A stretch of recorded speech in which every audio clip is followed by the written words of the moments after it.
नमस्कार दोस्तों, study zone education के यूट्यूब चैनल पे आप सभी लोगों का एक बार फिर से स्वागत है। इस वीडियो में बात करेंगे आज के मोस्ट इंपॉर्टेंट करंट अफेयर्स के बारे में। तो ध्यान से देखिएगा इस पूरे वीडियो को। इस वीडियो के लास्ट में मैं आपसे एक क्वेश्चन पूछूंगा, उस क्वेश्चन का आंसर आप लोग कमेंट करके बता सकते हैं। तो शुरुआत करते हैं आज की करंट अफेयर की अपने पहले क्वेश्चन के साथ। हमारा पहला क्वेश्चन है कि सस्टेनेबल गैस्ट्रोनॉमी डे कब मनाया जाता है। सस्टेनेबल गैस्ट्रोनॉमी डे जो है वो कब मनाया जाता है, ये हमें बताना है। इसका सही आंसर ऑप्शन सी वाला है, यानी कि 18 जून को। हर साल 18 जून को सस्टेनेबल गैस्ट्रोनॉमी डे मनाया जाता है। इस दिवस का उद्देश्य स्थायी गैस्ट्रोनॉमी की आवश्यकता पर बल देते हुए दुनिया का ध्यान इसकी तरफ आकर्षित करना है। बेसिकली जो गैस्ट्रोनॉमी शब्द का जो प्रयोग है वो जो एक लोकल जो फूड होता है उसके लिए किया जाता है। तो गैस्ट्रोनॉमी जो है वो समृद्ध और स्वादिष्ट भोजन तैयार करने और परोसने की एक कला होती है। तो इस दिवस का उद्देश्य ये होता है कि जो लोकल फूड है उसको, उसके अस्तित्व को बनाया रखा जाए, लोकल फूड के महत्व को समझाया जाए लोगों को। जैसे थोड़ी देर के लिए बिहार अगर जाते हैं तो बिहार का लिट्टी चोखा बहुत फेमस है। तो कैसे हम उस लिट्टी चोखा को जीवंत उसका जीवन बनाए रख सकते हैं, कैसे दुनिया भर को उसका हम लोग उसको पेश कर सकते हैं ताकि दुनिया भर में वो फैले। इसी तरीके से मतलब हर जगह पे कुछ ना कुछ चीज़ें जो है फेमस हैं। लखनऊ चले जाएंगे, कबाब बहुत फेमस है वहाँ पर। तो इसी तरीके हर कहीं पर कुछ ना कुछ फेमस है। तो कैसे मतलब जो लोकल फूड है उसको हम किस तरीके से, किस स्तर पे जो है उसको जैसा है वो उसी मतलब जो है स्वरूप में उसको बनाए रख सकते हैं। तो उसी का महत्व दुनिया भर को समझाने के लिए कि इन सब चीज़ों से क्या महत्व होगा। सभी लोग जानते हैं कि अगर हम लोग भोजन का आदान प्रदान करते हैं तो कहीं ना कहीं हमारे जो संबंध होते हैं वो भी काफ़ी मधुर होते हैं। ठीक है, तो यहाँ पर गैस्ट्रोनॉमी सस्टेनेबल गैस्ट्रोनॉमी डे जो है वो 18 जून को मनाया जाता है। ये आपको यहाँ से ध्यान होना चाहिए। इसके बाद बात करते हैं क्वेश्चन नंबर सेकंड की कि आई एम बिजियन का संबंध किस खेल से है। आई एम बिजियन का संबंध किस खेल से है। तो इसका सही आंसर ऑप्शन ए वाला है, यानी कि फुटबॉलर हैं ये। भारतीय टीम के भारत के फुटबॉलर थे। जून 2020 में अभी recently all India football federation ने भारत के चौथे सबसे बड़े नागरिक पुरस्कार पद्मश्री के लिए आई एम बिजियन के नाम की सिफारिश की है। तो आई एम बिजियन जो है वो भारतीय फुटबॉल टीम के पूर्व कप्तान रह चुके हैं और अलग अलग तरीके से ये जो है भारतीय फुटबॉल टीम के साथ कई भूमिकाओं में भी ये रहे हैं। 2003 में इनको अर्जुन पुरस्कार से सम्मानित किया गया था। उसके बाद 1993, 1997 और 1999 में जो है इनको प्लेयर ऑफ द ईयर चुना गया था भारत का। ठीक है, यानी कि 1990 की दशक में जो है इनका अच्छा खासा जो है वर्चस्व रहा था। प्लेयर ऑफ द ईयर जो है ये चुने गए थे भारत के। ठीक है, 3 बार। और 2003 में इनको अर्जुन पुरस्कार दिया गया था और अब जो है इनके नाम की सिफारिश की गई है पद्मश्री के लिए, जो कि भारत का चौथा सबसे बड़ा पुरस्कार है।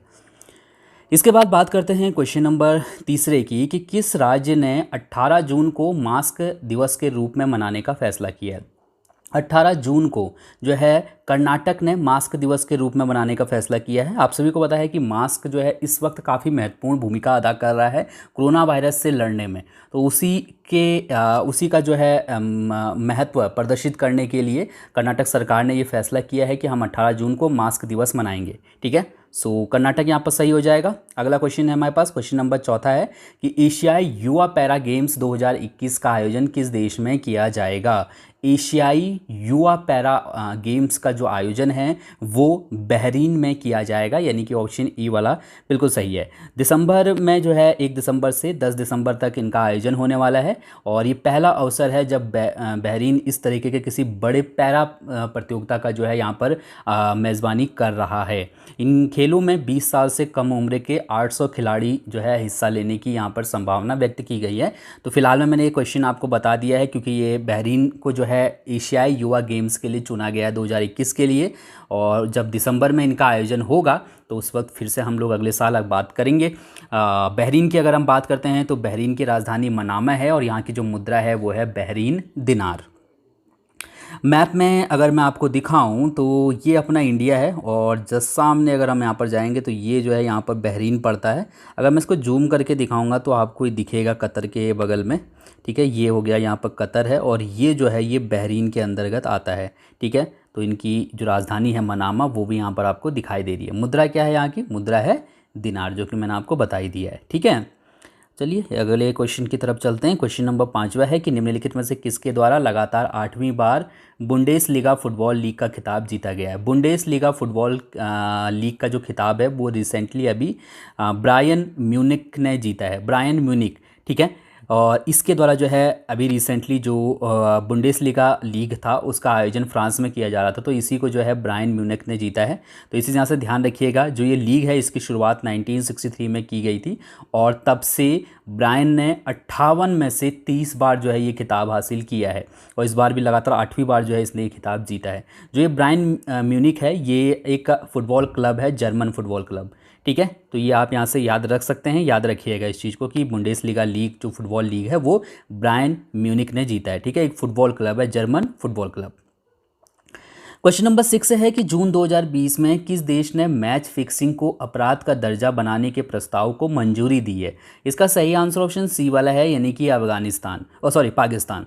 अभी रिसेंटली पाकिस्तान सरकार ने मैच फिक्सिंग को अपराध बनाने के लिए जो है एक प्रस्ताव को मंजूरी दी है और अगर ये प्रस्ताव पास हो जाता है तो उसके बाद ये यहाँ पर कानून बन जाएगा, मैच फिक्सिंग को अपराध यहाँ पर घोषित कर दिया जाएगा।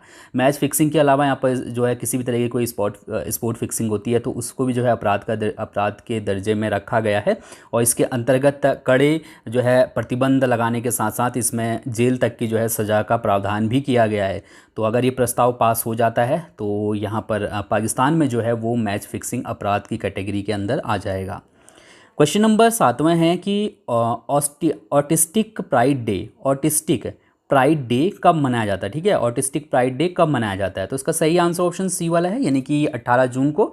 हर साल 18 जून को ऑटिस्टिक प्राइड डे मनाया जाता है। ये दिवस ऑटिज्म से ग्रसित लोगों के बारे में जागरूकता फैलाने के लिए मनाया जाता है।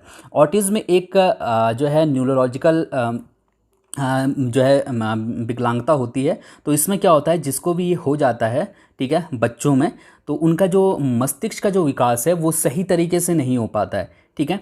आपने देखा होगा फिल्म बर्फ़ी, अगर आपने देखी होगी तो उसमें देखिएगा प्रियंका चोपड़ा को जो है मतलब किस तरीके की दिक्कत रहती है। माय नेम इज़ खान अगर आपने देखी होगी तो शाहरुख खान को किस तरीके की दिक्कत जो है माय नेम इज़ खान में रहती है, ठीक है। उनको किसी भी माहौल में घुलने मिलने में थोड़ा सा मुश्किल होती है और मतलब वो ऐसा नहीं कि वो बच्चे ही रहते हैं, उनके दिमाग की मस्तिष्क की जो स्थिति है वो मतलब हो तो मैच्योर जाती है लेकिन कहीं ना कहीं वो समाज में जो है एडजस्ट नहीं कर पाते हैं, ठीक है। और यहाँ पर ऑटिज्म की खास बात ये है कि ऑटिज्म में ये देखा गया है कि मतलब अलग अलग लोगों में इसके अलग अलग लक्षण रहते हैं, ठीक है। एक ही जैसे लक्षण आपको सेम लक्षण जो है नहीं दिखाई देंगे। जैसे कि पोलियो का है तो पोलियो का मतलब विकलांगता है तो मतलब पोलियो के अंदर आपको पता है कि हाँ इसके अंतर्गत ये चीज़ें हो सकती हैं, लेकिन ऑटिज्म में ऐसा नहीं है। इसमें मस्तिष्क का कुछ लोग का बहुत अच्छा मतलब विकास हो जाता है, कुछ लोग का बहुत कम विकास हो पाता है, ठीक है। तो ये याद रखिएगा। तो ऐसे लोगों को कि जो ऑटिज्म है ये एक तरीके की बीमारी नहीं है बल्कि हमारी जो है न्यूरोलॉजिकल प्रॉब्लम है। तो उस लोगों को जागरूक करने के लिए हर साल ये दिवस मनाया जाता है, ठीक है, ताकि इस तरीके के लोगों के साथ भेदभाव ना हो पाए। 18 जून को जो है ये ऑटिस्टिक प्राइड डे मनाया जाता है। क्वेश्चन नंबर 8वां है कि जून 2020 में निम्नलिखित में से कौन सा देश 8वीं बार संयुक्त राष्ट्र सुरक्षा परिषद का अस्थायी सदस्य बना है। वैसे आपने न्यूज़ में तो सुन ही लिया होगा, हमारा जो देश है भारत वो 8वीं बार जो है संयुक्त राष्ट्र का अस्थायी सदस्य यहाँ पर बन चुका है, संयुक्त राष्ट्र सुरक्षा परिषद का। तो यहाँ से ध्यान रखिएगा 192 में से 184 बोर्ड जो है भारत को मिले हैं और भारत 2021-2022 के कार्यकाल के लिए जो है संयुक्त राष्ट्र की जो सर्वोच्च संस्था है संयुक्त राष्ट्र सुरक्षा परिषद उसका अस्थायी सदस्य बन चुका है। सभा जो है हर 2 वर्ष के कार्यकाल के लिए 10 में से 5 अस्थायी सदस्यों का चुनाव करती है। 10 सदस्य होते हैं, अस्थायी सदस्य 10 होते हैं, तो उसमें से 5 सदस्यों का जो चुनाव है वो हर साल जो है किया जाता है, ठीक है। संयुक्त राष्ट्र सुरक्षा परिषद की अगर हम बात करते हैं तो इसका उद्देश्य दुनिया भर में शांति और सुरक्षा बनाए रखना है। टोटल इसमें 15 सदस्य होते हैं। 15 में से जो 5 सदस्य होते हैं वो स्थायी सदस्य होते हैं। आपसे कई पिछली बार मैं देख रहा था किसी एग्जाम में पूछा गया था कि निम्नलिखित में से कौन सा देश संयुक्त राष्ट्र सुरक्षा परिषद का स्थायी सदस्य नहीं है, ठीक है। तो याद रखिएगा स्थायी सदस्य कौन कौन से हैं, जब कौन कौन से हैं आपको पता होगा तो कौन सा नहीं है ये तो आप आसानी से पता कर ही लोगे, ठीक है। तो जो सुपर पावर है दुनिया की, जिसमें अमेरिका, रूस, फ्रांस, ब्रिटेन, चाइना शामिल है, तो ये 5 जो है वो संयुक्त राष्ट्र सुरक्षा परिषद के स्थायी सदस्य हैं। भारत इसमें अस्थायी सदस्य के तौर पर चुना गया है, ठीक है। तो टोटल 15 सदस्य होते हैं, जिसमें से 5 जो है स्थायी हैं। 10 सदस्यों का चुनाव किया जाता है और हर 2 साल के हर साल मतलब जो है अगले 2 साल के कार्यकाल के लिए 10 में से 5 सदस्यों को चुना जाता है, ठीक है। मतलब हर साल इसका चुनाव होता है और हर साल जो है 5 सदस्यों को चुना जाता है, ठीक है, 2 साल के कार्यकाल के लिए। न्यूयॉर्क की अगर हम संयुक्त राष्ट्र की अगर हम बात करते हैं, संयुक्त राष्ट्र सुरक्षा परिषद की, तो इसका मुख्यालय न्यूयॉर्क में है और स्थापना हुई थी इसके 1945 में। क्वेश्चन नंबर 9 है कि बीसीसीआई के वर्तमान लोकपाल कौन है। बीसीसीआई के वर्तमान लोकपाल कौन है, तो इसका सही आंसर ऑप्शन ए वाला है, यानी कि DK Jain. DK Jain BCCI के वर्तमान लोकपाल हैं। इनका जो कार्यकाल है वो इस महीने फरवरी में ख़त्म होने वाला था इस साल। तो अब जो है इनका जो कार्यकाल है वो अभी रिसेंटली बढ़ा दिया गया है। अब अगले 1 साल के लिए ये जो है बीसीसीआई के लोकपाल रहेंगे, ठीक है। 2019 में ये बीसीसीआई के पहले लोकपाल चुने गए थे। तो अगर एग्जाम में क्वेश्चन ऐसे बन के आता है कि बीसीसीआई के पहले लोकपाल कौन है, तो आपको पता होना चाहिए डीके जैन का नाम, और वर्तमान में भी यही है। अगले 1 सालों तक ये मतलब फरवरी 2021 तक जो है यही रहेंगे बीसीसीआई के लोकपाल। बीसीसीआई के अध्यक्ष वर्तमान में सौरव गांगुली हैं। स्थापना हुई थी बीसीसीआई की 1928 में और इसका मुख्यालय मुंबई में स्थित है। इसके बाद क्वेश्चन नंबर 10वां है कि जून 2020 में अच्युत काशीनाथ उसगावंकर का निधन हो गया। वे किस राज्य के पूर्व मंत्री थे। अच्युत काशीनाथ उसगावंकर ये गोवा के मंत्री थे और अभी रिसेंटली इनका निधन हो गया है। 92 वर्ष की आयु में इनका निधन हो गया है। गोवा की जो सबसे पुरानी राजनीतिक पार्टी है जिसका नाम है महाराष्ट्रवादी गोमांतक पार्टी, तो इसके जो है ये नेता थे। आपको बता दें कि गोवा दमन एंड दीव की तत्कालीन जो सरकार थी शशिकला काडोटकर सरकार, उसमें ये 13 अगस्त 1977 से 27 अगस्त 1979 तक जो है ये कैबिनेट मंत्री रहे, ठीक है।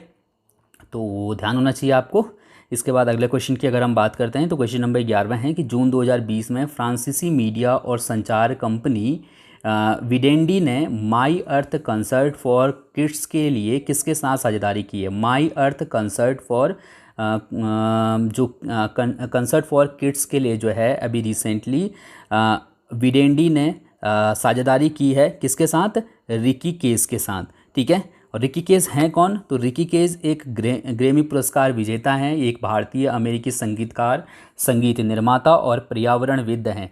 तो जो ये माई अर्थ कंसर्ट फॉर किड्स जो ये एक लाइव मतलब जो है म्यूज़िक कंपटीशन है, ठीक है, तो इसका जो है बेसिकली 21 जून को मतलब एक समारोह है ये, और इसका जो है 21 जून को जो है प्रसारण किया जाएगा विश्व संगीत दिवस के अवसर पे, ठीक है। तो इसी के लिए जो है फ्रांस की जो मीडिया और संचार कंपनी है विडेंडी, इसने जो है रिकी केस के साथ समझौता किया है, ठीक है।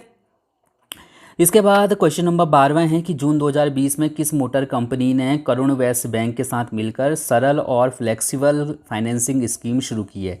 इसका सही आंसर ऑप्शन बी वाला है, यानी कि मारुति सुजुकी इंडिया ने। अभी रिसेंटली मारुति सुजुकी इंडिया ने करुण वैश्य बैंक के साथ मिलकर सरल और फ्लेक्सिबल फाइनेंसिंग स्कीम की शुरुआत की है। इससे पहले इसी तरीके का समझौता जो है मारुति सुजुकी इंडसइंड बैंक और आईसीआईसी बैंक के साथ भी कर चुका है, ठीक है। तो एक बार फिर से जो है मारुति सुजुकी इंडिया ने करुण वैश्य बैंक के साथ भी इसी तरीके का समझौता किया है, जिसके तहत जो कस्टमर हैं वो आसानी से करुण वैश्य बैंक से जो है लोन ले सकते हैं अगर वो मारुति सुजुकी की कोई गाड़ी खरीद रहे हैं तो, ठीक है। इसके बाद बात करते हैं आपके लिए कल के प्रश्न की। इस प्रश्न का उत्तर आपको कमेंट करके बताना था और आप में से कई लोगों ने इसका आंसर बिल्कुल सही दिया था। क्या पूछा था मैंने आपसे, नासा डिस्टिंग्विश सर्विस मेडल से किसे सम्मानित किया गया है। तो आप लोगों से रिक्वेस्ट है कि सब लोग आंसर दिया करें। अगर आप लोग आंसर नहीं देते हैं तो यहाँ पर मुझे भी लगता है कि मतलब आप लोग इंटरेस्ट नहीं दिखा रहे हो। तो आप लोगों से मेरी रिक्वेस्ट है कि आंसर ज़रूर लिखा करें, और जब भी आप अपना आंसर लिखते हैं तो कोशिश करा करें कि जितना चीज़ें आपको पता हो, डिटेल में जितनी जानकारी आपके पास हो, वो सभी जानकारी जो है आप ज़रूर लिखा करें, ठीक है। थोड़ा सा टाइम लगेगा लेकिन आपको चीज़ें समझ में आएंगी।